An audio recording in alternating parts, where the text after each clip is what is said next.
Дедал и Икар и митот за нивната желба да ги достигнат светлината и иднината се присутни и на наше тло, преку неодамна пронајдената фигура на таткото Дедал.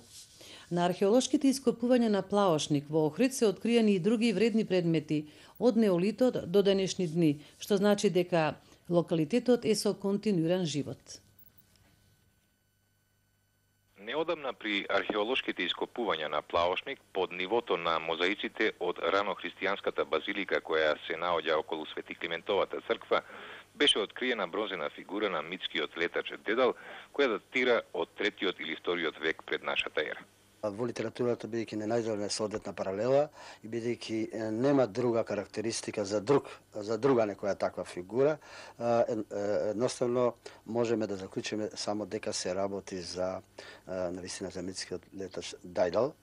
Знаете, нели, Дедал или Дајдал заедно со својот син Икар со направени крила од восок, од крилца од птици и од восок, летнале од Крит со цел да избегат од кралот Миној, летнале кон небото и бидејќи Икар како помлад летал многу високо, сонцето ги стопило неговите крила многу високо, бидејќи сакал да достигне иднината, а неговите крила се стопиле и паднал во морето. Додека Дедал или Дајдал, кој што е негов татко, гледал наназад, гледал во минатото и бил сигурен и останал жив. Значи, тоа е кратката приказна за митот Дедал Икар. Ние сме во таа приказна со откритие на Плаошник. Кажете ни, што има, дали има и други археолошки откритија на Плаошник во ова време од кога започнаа ископувањата и нешто повеќе за проектот кој се одвива на Плаошник, каде што треба да се возобнови Свети Климентовиот универзитет. За археолозите се најзначени керамичките фрагменти или целите керамички садови. Освен тоа се откриваат многобројни монети од сите периоди, од раноантичкиот период, од античкиот период, од средновековниот период, особено трахеи од 12-13 век. Потоа се откриваат работи кои што се изненадувачки за овие простори.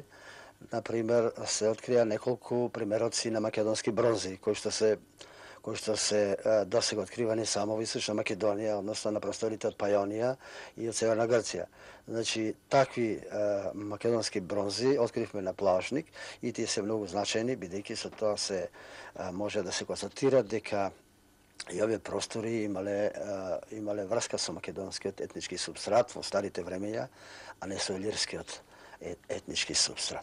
Значи, наоѓаме наоди археолошки предмети кои што го сликуваат неолитскиот период, потоа кои што го сликуваат бронзено-добскиот период, железното време, македонско хеленистичкиот период, римскиот период, рано-христијанскиот, средновековниот и така натака. Значи, од длабоката преисторија па се до ден денес на тој простор се функционирало и се живеело.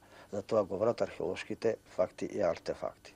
До крајот на август ќе се одвиваат археолошките ископувања на Плаошник, а до тогаш треба да биде изготвена проектната програма врз основа на која ќе се распише конкурс за подготовка на идеен проект за возобновување на Свети Климентовиот универзитет.